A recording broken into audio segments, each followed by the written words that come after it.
Hey folks, Craftsman by the radio.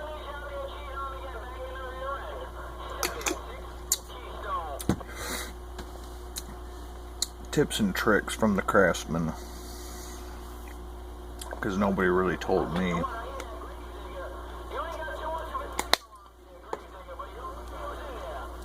Coax is crucial. If you don't have the right coax, no matter what you do, it ain't gonna work.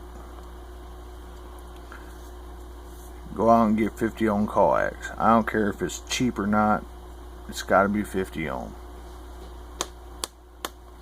The more it costs, the better the quality. Second thing is you gotta have an antenna. And not just any old antenna. I mean, you can, there's vast amounts of antennas you can choose from, but you know, you pretty much want an antenna that you really don't have to tune, you don't have to mess with, because you know this is kind of for just the average Joe people, you know, like survivalists and preppers, they call them.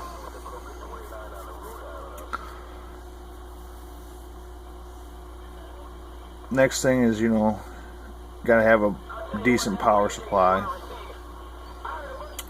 so that way you don't, you know, interfere with your radio humming and all that.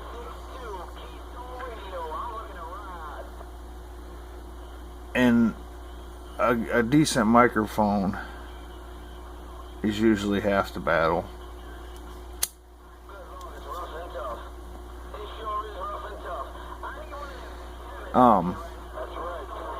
Jumper cable, or we call them jumpers.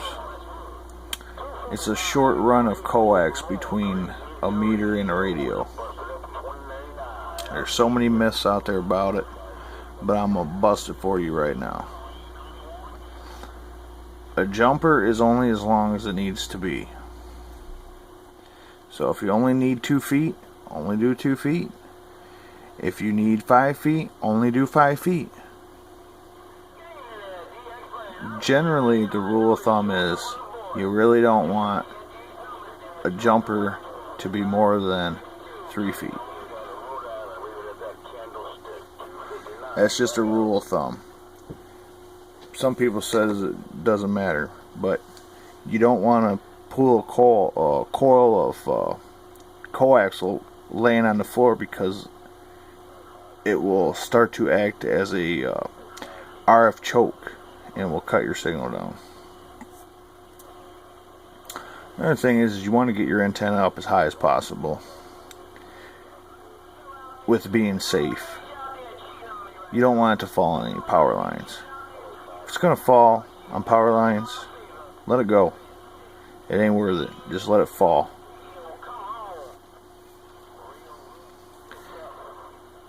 Another thing is you gotta make sure you have good grounding,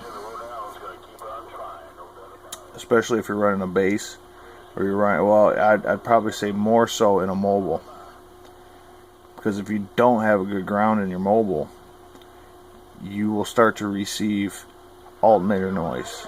You will start to hear your windshield wipers, your heater fan motor, those sort of things. Placement of your antenna on a mobile.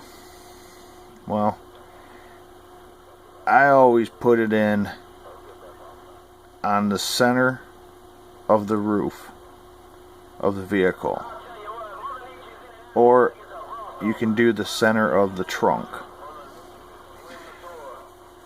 But either way, you want it to be center, so it's uniform. You don't want it to be on one corner or the other. You don't want to stick it on up by your windshield. You don't want to do any of that. You want that bugger right dead center of your roof, so it has a uniform pattern.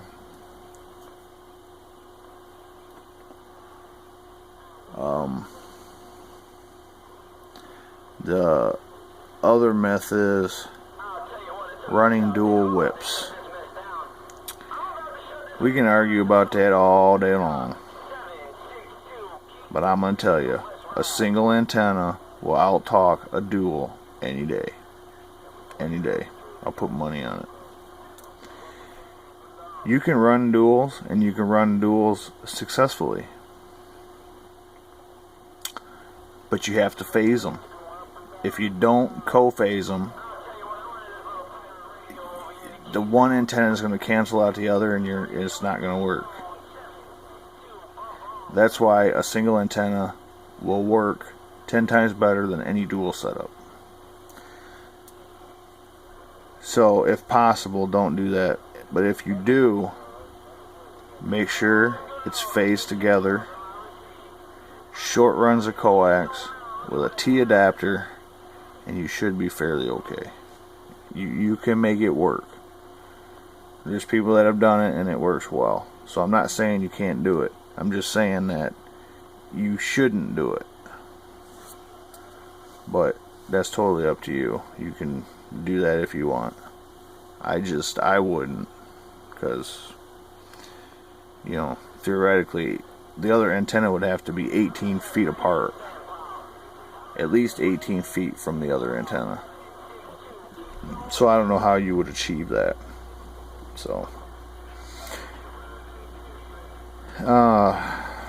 grounds, yeah, you want a good ground, especially if you run a mobile. You want it to go to the chassis, engine block, battery terminal.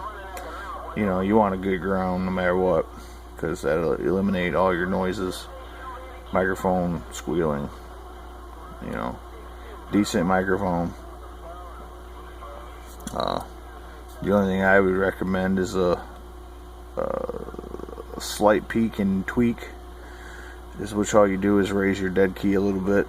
It gives it like an extra watt, and you turn the modulation up. That's about it. And you'd have a kick-ass radio, and it ain't no doubt.